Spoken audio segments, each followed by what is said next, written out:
They asked us to tour them, and obviously we were going to say no because, for one thing, we're all fans of the band anyway, and it's really weird actually because like now we're really sort of doing well.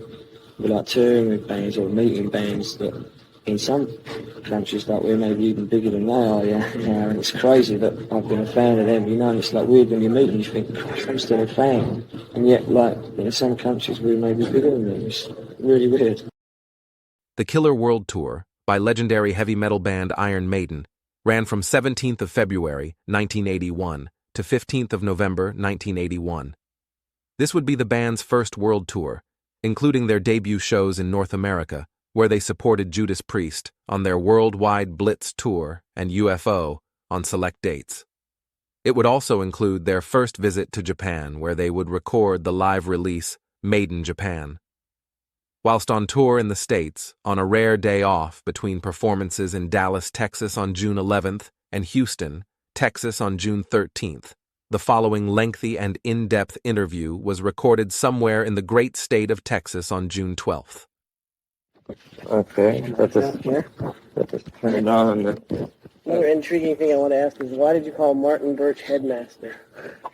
Well, we used to have a really good laugh with him in the studio as well as obviously getting down to work and that. And we used to call him we was going to call him Martin Bully Birch. He used to say, "No, come on, you've got to do some work, when we're sort of like lazing around and that." So in the end we thought, no, we call him Martin Headmaster Birch, and we got him, drow and all the cake and everything, with a boat. The Black Sabbath is recording in Tarzana, which is right next to my city, Woodland Hills. Yeah. And I work at a record store down there. Get a plug-in for Oz. And one of the owners is an engineer down there, and he's saying that he had talked to the Black Sabbath producer. I said, Martin Birch, he said, yeah. He said he had just gotten $1 million paycheck, and he walked up to the guy and said, oh, it looks like it's going to be a good year. So he was real impressed. So I'm going to try and see if I can arrange something with them, too. I noticed the thing that y'all had on the album called, Up the Hammers and everything. Are y'all quite big football fans? Yeah, that's West End. The Hammers is West End. I heard you guys call in for the scores every day or something and on the road. Yeah, when we was in Europe, we used to do it, but lucky enough, the season's over now, so otherwise it costs us a fortune to phone on every week in America. Are you into any, baseball or anything in American sports? Not really, no. I like soccer and tennis. Yeah. Of course, there's not much baseball. We call it football, now. But yeah. Get ready to dance, everybody, yeah. Rock Commander is a celebration of rock and metal culture. Manage your own rock bands, connect with a passionate community, and experience exclusive collaborations with real bands like American Chaos and Adam and the Metal Hawks.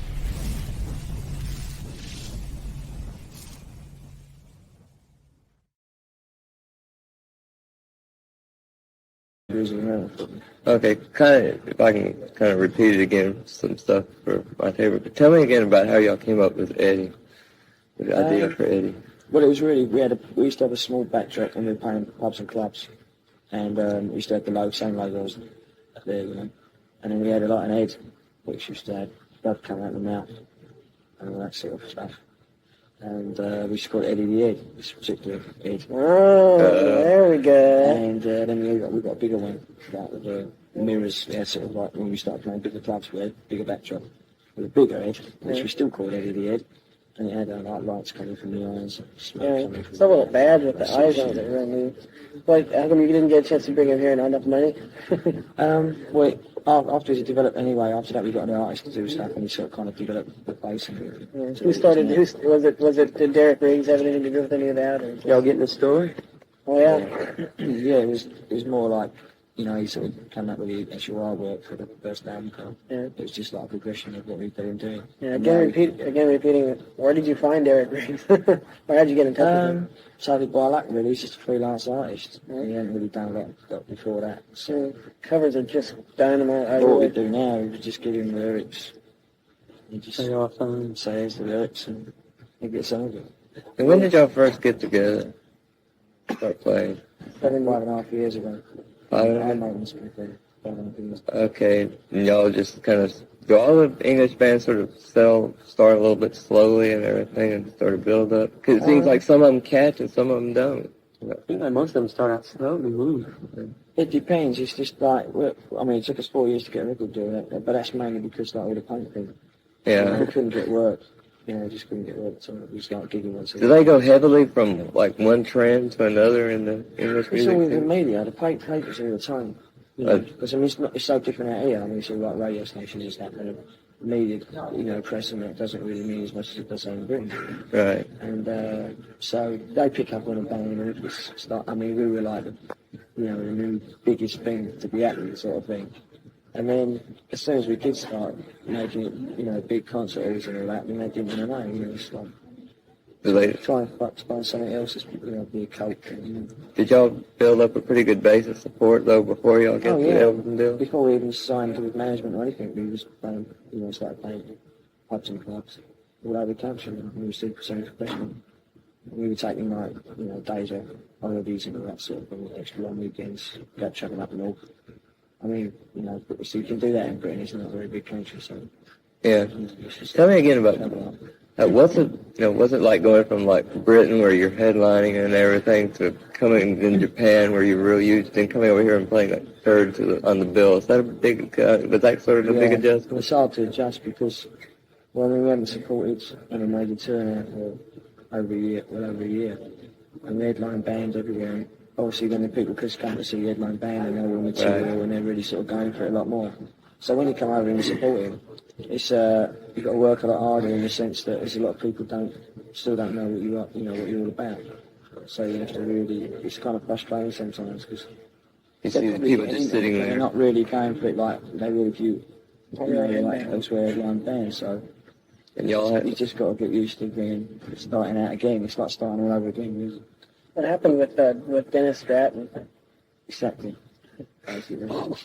Is he really 47 or is that a misprint in the thing? I read that and I think he's 27 because I got a whole bunch of little flyers from the first album. He's probably getting on to about 29 now. Yeah. What's going so on? He was like the old man in the band and he was just winding him up, Yeah, because it's amazing how well Adrian Smith fit in because of all the. I mean, your music is not the basic 1-2 chord heavy note, but a lot of fret changes and things like that. It's a real. Dennis wasn't ever really into heavy metal that much, but we knew at the time we got him, we needed a guitarist and we knew him, and he'd been in a band which had been a lot more laid back, playing sort of Spanish type sort of stuff.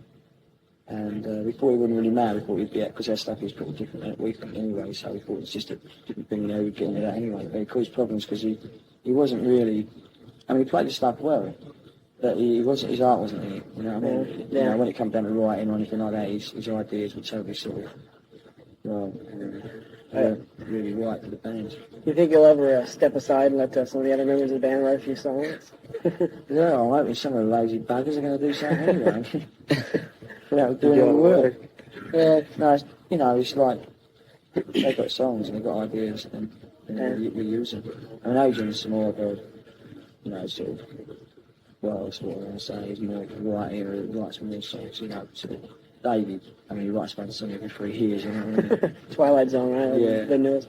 What, do you play electric guitar a lot? No, not really. No. How do you write the songs that will just put in bass?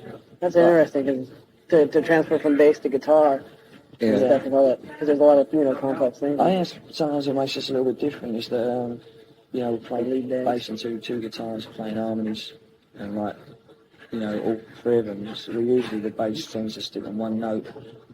Although we do that as well, where you get like progressions where I stay on one note and then they sort of go up. That's a good effect. But it's also, I think, different when you've got 3 guitars playing the same thing. It's kind of sounded good tonight. Yeah. That's all. One thing I noticed is like some of the other bands, the earlier heavy metal bands, like sort of like Deep Purple and Black Sabbath, so they had a pretty leaden sound, But y'all and some of the newer bands seem to have more of the catchy guitar riffs and everything. Like, is this just something that developed? We tried to have sort of the songs not having like too many guitar solos. If we have guitar solos, what we do ever like is switch, quickly. Like you have say 8 bars, and like Adrian would do 4 bars, and then David do 4 bars straight away after. No break. You just like want to do 4 bars and quickly swap over, and rhythm and lead swap completely. So it's more interesting rather than just boring guitar solos all the time. So I mean, bands do it well, but it gets a bit boring. Yeah, I mean, you hear so many people do it, and you're so used to hearing the same sound, and you just, and before I heard songs like Sanctuary for one and Iron Maiden for the other, just the real catchy guitar riff played on electric guitar, just one, not just, it's a progression. Well, And, it's, a lot of it's just, harmony work, really, on the guitars. okay, what do you use for some of the inspiration for a lot of the songs? Do you just get different ideas? I don't know. I mean, a couple of songs about films and family opera, and there was a new plays very loosely. Books and your Stuff. Yeah, but just it could be anything. the lyrics are great, except you should print them in there. Yeah, we've been asked to do that a lot, actually. Yeah, I wish we had. Have you read the lyrics inside the Japanese one, the live thing? They're kind of, Yeah. I read that and I think, no, that doesn't sound right. No, what they did there, they got somebody to listen to the record, Yeah, and then try when, and suss out what it was, and then translate it. yeah, some of the Y'all things did are that? Totally fucked up. Yeah. What do you guys? Whoa! What do you guys listen to? Yeah. Do you have some of the other English band or other bands that you enjoy listening to right now? Yeah, I mean, I got my favourite bands, UFO, Schoolboys, Birch, Scorpion. Yeah. Did you, when y'all were, Bands like Child, Chip Hotel, yeah, when y'all were kind of developing, first and first got together as Iron Maiden or even earlier, did y'all have certain bands that y'all listened to and maybe got an influence out of? A lot of the bands I was maybe listening to then, I still listen to now. In UFO, I used to go when I was like, I don't see them when I was like 16. All the bands that are on the back and they're back going like a running free, right? On the wall. Yeah, well, in fact, we changed it because he put some different things on the back there, and he put like Arsenal, which is another football team which we all had. Yeah, I've It seen was that. called West Ham, so we got him to change it and put Amazon. There was other bands, like older type bands, so we got him to change and put Judas Priest, school stuff in it. Makes a lot more sense. Yeah, AC/DC and Yeah, we didn't want bands on the. How many times have y'all toured Japan? Sorry? How many times did you go to Japan? It's like we there once. This one? Just one time, Y'all play in Tokyo? Yeah, very much. Were you It's surprised? outrageous because it was sold out like 3 Yeah, months. wasn't that in a advance. wasn't a record or something? You broke somebody's record for selling it quickly or Well, something. apparently since Zeppelin, there hasn't been a band. We had 3 nights in Tokyo sold out in an hour. Yeah. They're smart over there. Were y'all surprised by just how huge it is in Japan? People just go crazy. Yeah, I couldn't believe it. It's like the Beatles. I couldn't, it's like, you see the old Beatles films, and girls pounding around. There's really a lot of girls over there into it, every rock. Can you read it up? It's It's all different there. elsewhere. And, we sort of get in the car and drive out from the gig, and there's girls coming over the, it's crazy. How's your band club doing? It's doing real well. We've had to change it now to bigger premises and some big, more. Do you get a lot of using. people from America? Yeah, I get people from all over the world. I'm so lazy. I gotta write in. I keep going. I'm going to do it. I'm going to do it. We've had people all over now. It's crazy, in some places I've never even heard of, they're writing for me. Like Woodland Hills. Did you get, like letters and stuff like from people in Japan and America before most of your albums came out, over there? Or did you hear from some We people? got quite a few letters from Japan. When we had some beaches put in there before the album came out. And then when the album Domestic. did come out, we had even more come out. Like here, the imports came out like about 6 or 7 months before the domestic came out. And the imports were just, I was just blown away by the imports because it was just a new sound. I couldn't believe that they didn't release the new Saxon album in America. It's such an American album, like It's the in- Dallas 1 PM and all that stuff on it. Yeah, but they seem like they give the new wave of, supposed new wave of British heavy metal, they give some of the bands like one chance and they don't sell like 100,000 copies or something, they just drop them back. Well, we ain't sold 100,000 copies. Yeah, I mean, but y'all are getting some good support. Well, you Some of the sold out. record companies Yeah. just dump the album out on the I market. reckon we might well do that on this album. We sold, Maybe more. in just my store, which is just basically a small store through Hype and stuff, we sold probably 30, 40 copies of it in just a couple weeks. And then people like it so much, they come back and buy the first one. So now, I guess Capitol's like, oh, well, we released the first one, too. Yeah. Okay, do you have some of the bands that came up in the new wave of British heavy metal bands that you sort of admire also? No, Saxon, I mean, they're pretty much the same as us in the sense they were working for years, you know, to sort of break through. And we did quite a few of the gigs with them in the early days. In fact, a lot of the bands, I mean, we did with Saxon. Tyler Spantane supported us a few times, Angel supported us. There's loads of the young bands that come through that they sort of, you know, support us at one stage or another. And they're all breaking through in their own right now. I have a perfect tie-in question to this. What is your connection with Samson? Well, Clive used to play drums with Samson. Oh, really? Yeah, and I spoke about Did he wear a mask too? No. And Thunderstick used to play drums with us. Oh, really? Really? Yeah, before we had the deal and everything. Oh, really? Because I noticed that you had written the first song on Head On. Yeah, well, that was a bit out of order actually, because Thunderburst, see, he was with the band for about 6 months. And he had some rehearsal tapes, obviously, to learn the numbers. And it was just, that was just called, we just used to call it intro, and call it the item on the scene. And he sort of took it to them and said that he'd written it. There's a lot of that. They performed it, but the rest of the band didn't know. Like, and so when we found out they put it on their album, right, you know, what was going on here? It was like, he didn't like it. Yeah. Do you guys, were you guys performing a lot of the stuff from the new album earlier? Is there a lot of real new stuff on it? There's only really 2 or 3 songs that we've been doing in a set for quite a long time. I mean, most of the stuff on the second album is pretty new. Because I'd heard a couple of tapes from a friend of mine that sent them out to me, and I think Ides of March and stuff would be going with your show and stuff. Yeah, just such a great song. The whole album period is great. But, I mean, things like Just a Weekend we said, well, Yeah. but I mean, we couldn't fit all the songs we wanted on the first album, so we weren't just going to leave them. When is your videotape coming out? Should be out any time now. Yeah. Yeah.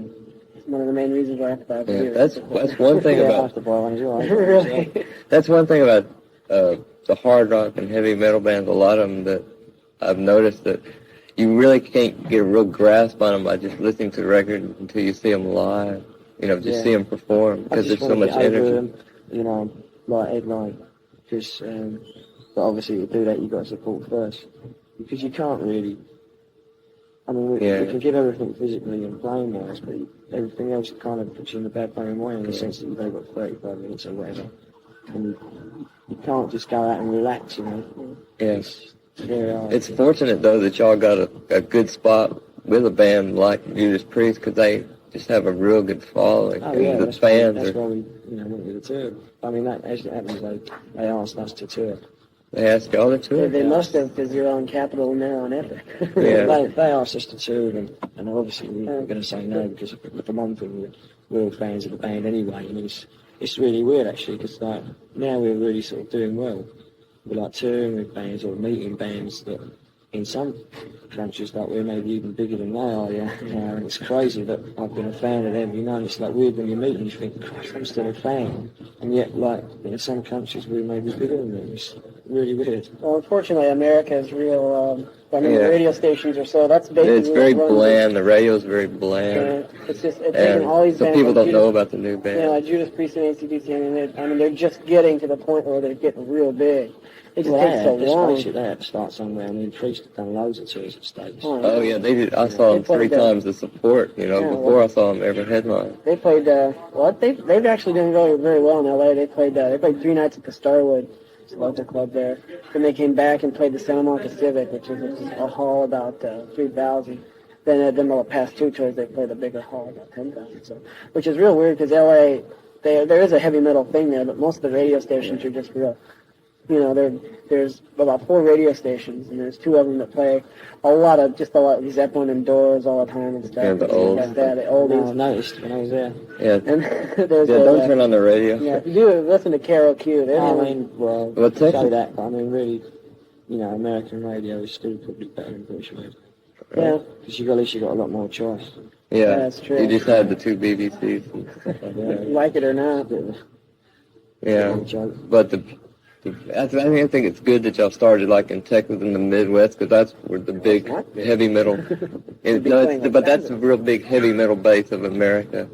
You know, it's sort of like the heartland. it leads me to, I was It's a going to shame ask, we can't get over to the West Coast, but at the same time, Yeah. it's just one of those things. It's the way it worked out. It's what Priest were doing the time we had the tour.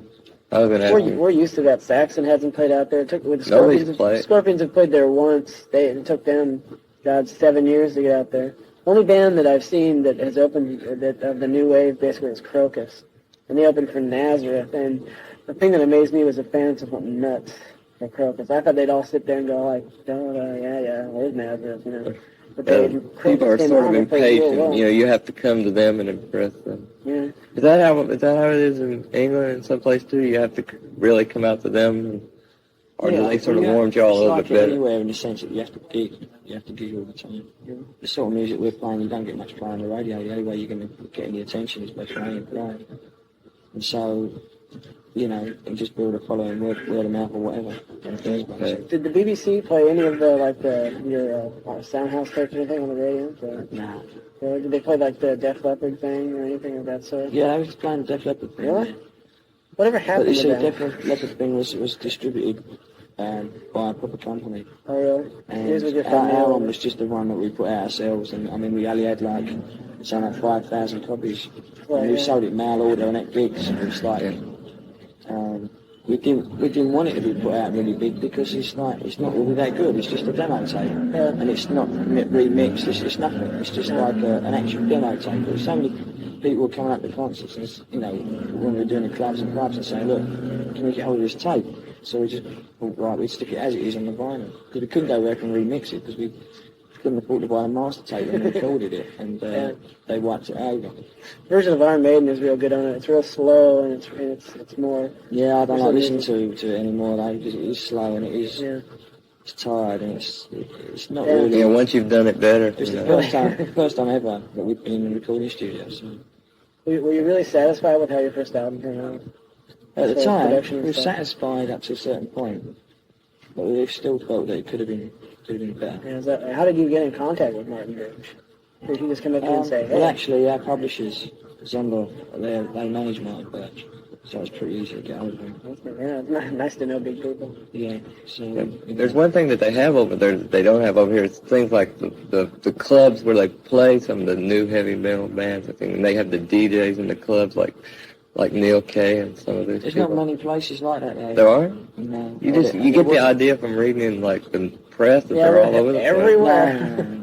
No, that's why the Bang-A-Gonzo was such a special thing, because it was kind of, I don't know, it might sound a bit corny, but it's like the last outpost of every rock band, where there was in London, or around London anyway, where there was just playing heavy rock. You know? So during the early years, did they really, you know, the sort of the punk thing, did that just shut everybody up? Would they just shut their ears to everything else, or what? No, it wasn't the people, it was the media. I mean, you know, the media and the clubs and things like yeah, that. and the clubs kind of, because it was happening with the punk thing, but I suppose they think themselves, well, they can't, there's so many bands you see around.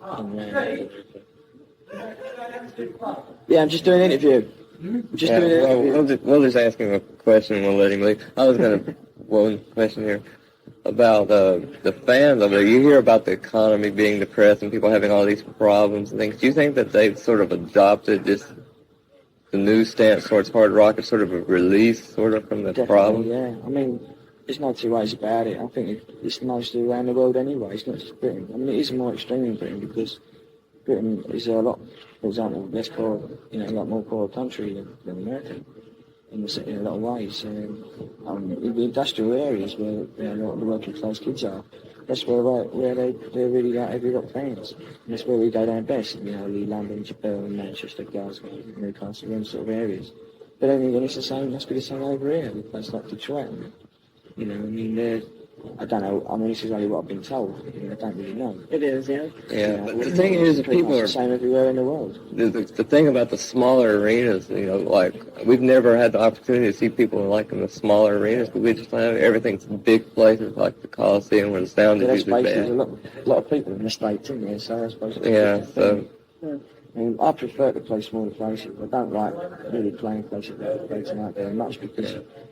You lose the atmosphere, It's like, you don't really get to know some of the people. You can't see anybody. It's like it's just much more atmosphere. I mean, up to about say 3,000 or 4,000 it's alright. After that, it's kind of pushing it a bit. That's about as big as the arenas go in England, isn't it? About 3 or 4 which is it. thousand. Yeah. There's a club in LA that would be the perfect spot, which you'll probably, I wouldn't be surprised if you're asked to play it, because the Close to that. it's called the Country Club.